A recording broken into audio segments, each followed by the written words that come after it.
Незаконные аресты, угроза жизни и здоровья, проявление расизма, страшилки о Чечне продолжают наводнять Европу. Желание стать подданными европейской страны для некоторых граждан оказывается сильнее любви к родине. Образ мачехи Чечни обрастает все новыми подробностями. Негативный имидж республики в глазах мирового сообщества создают выходцы из нашей же республики. Из Грузии, из Сирии, из Пакистана, из Украины, из Азербайджана. Есть очень много фактов, когда люди обращались туда и представлялись чеченцами.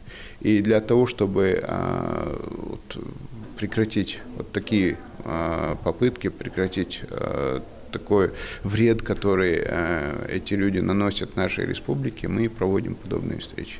Представители миграционной службы Дании подтверждают, что определить национальную принадлежность беженцев бывает непросто. Из 983 человек, попросивших политического убежища в прошлом году, большая часть представлялась выходцами из Чечни. Моя работа в том, чтобы собрать информацию о республике и предоставить отчет для Совета по беженцам, которые принимают решение о статусе беженца. В Чеченской республике провели свой анализ причин, по которым люди покидают родину. Мониторинг показал, что зачастую люди покупаются на обещания о больших социальных выплатах и бесплатном жилье. Если в годы войны это соответствовало правде, то сегодня ситуация поменялась кардинально. В 2013 году из того потока, который был, допустим, в Данию, только 19-20% получили позитивы. Возникает вопрос, что стало с остальными 80% людей. Эти люди попали в очень плохую ситуацию, они вынуждены были вернуться обратно домой. Они очень сильно потратились, очень пострадали в дороге и в моральном, психологическом плане.